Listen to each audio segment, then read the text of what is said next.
you guys. It's a drab and dreary rainy day, but I am still having to run errands. So if you hear the rain, that's what it is. I'm parked. But I wanted to come back and answer probably one of my most highly requested questions that I get in my comments. I have a really popular video on why I changed my intermittent fasting window to a 24 window, 20 hours of fasting, 4 hours of feasting window. And the one of the most popular comments in that video and videos that I've made as of late has been, share what you're eating. Give me some ideas about what to eat to sort of make this shift that you're talking about. So I'm going to address that. But first, make sure you guys hit that subscribe button and ring the notification bell so that you know when I upload another video. But I wanted to talk about what I'm actually eating, because I also did that. In my process of trying to figure out what things I needed to change, I went on different people's channels and on different people's blogs and left comments about wanting to know more about what they ate. And I was very attracted to watching what I ate in a day sort of videos, because it's such a big shift. I'm not used to eating this way. I don't know what to cook. I don't know what to eat.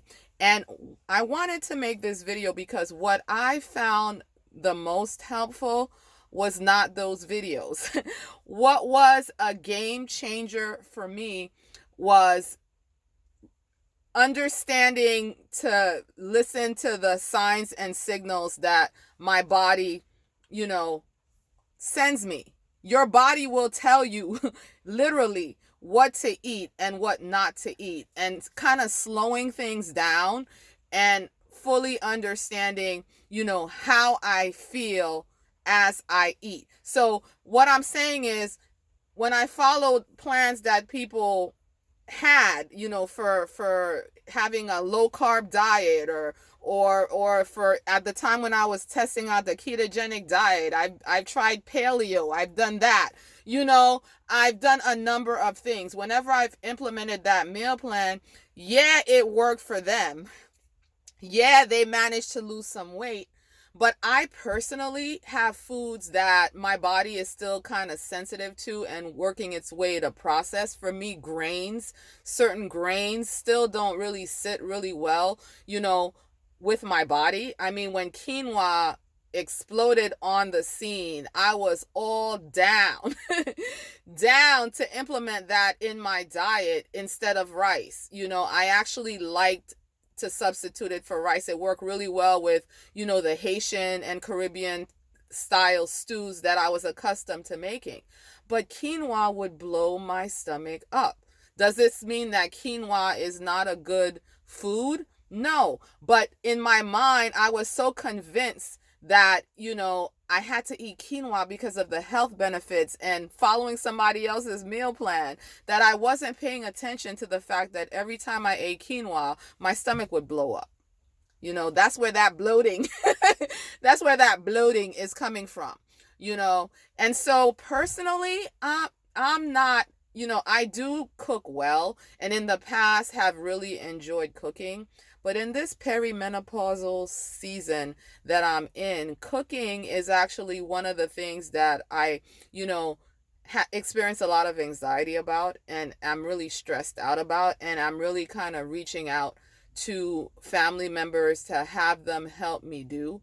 And so it wouldn't really be authentic of me to try to make videos of me cooking. That's just not coming from me. But even if it could come from me, it really does behoove you to understand in general, whatever diet it is that you're trying to follow, the kind of foods that, are welcome in that diet. But more than following what any given person ate that day, as you eat, slow down and pay attention to, how your body, responds to, the different components of your meal.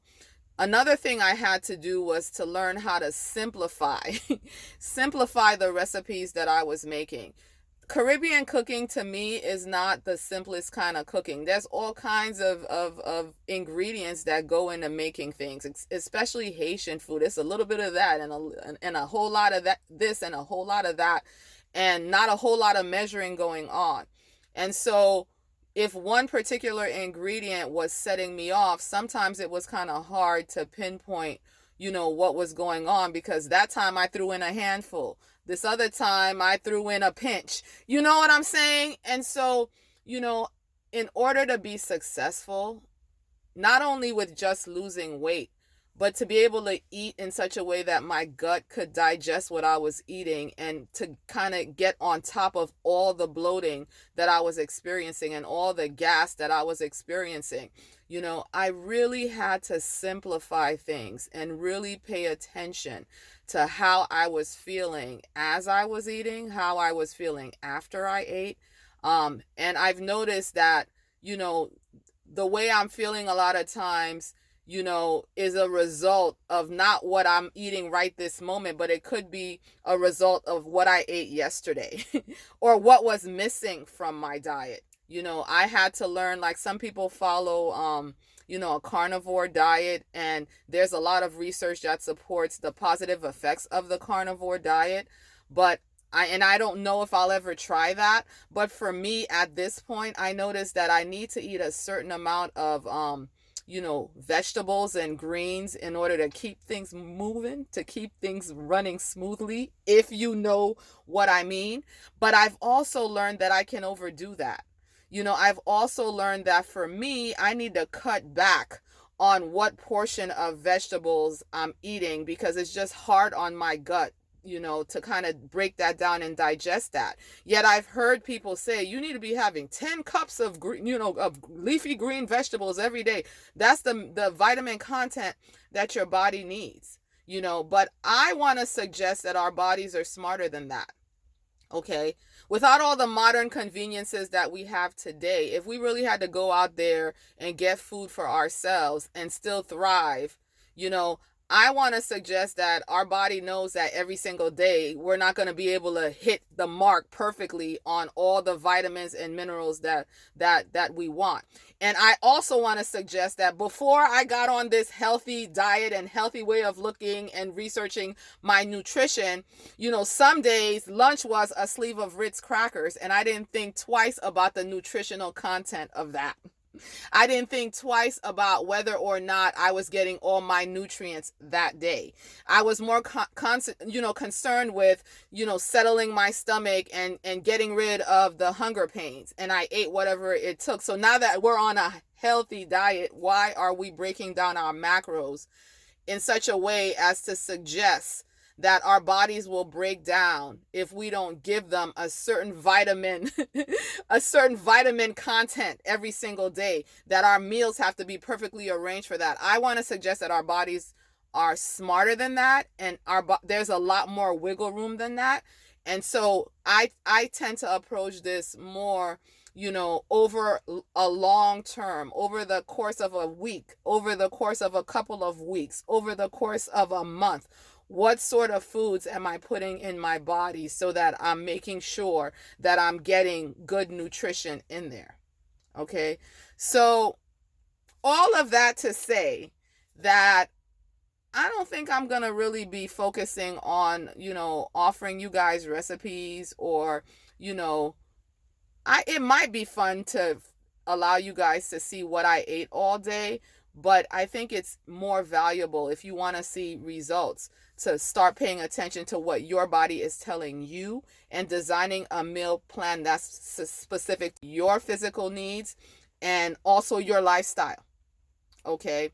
And so anyway, leave your comments down below. Hopefully this was helpful and not frustrating for the person that was hoping to follow me around and see what I'm eating all day.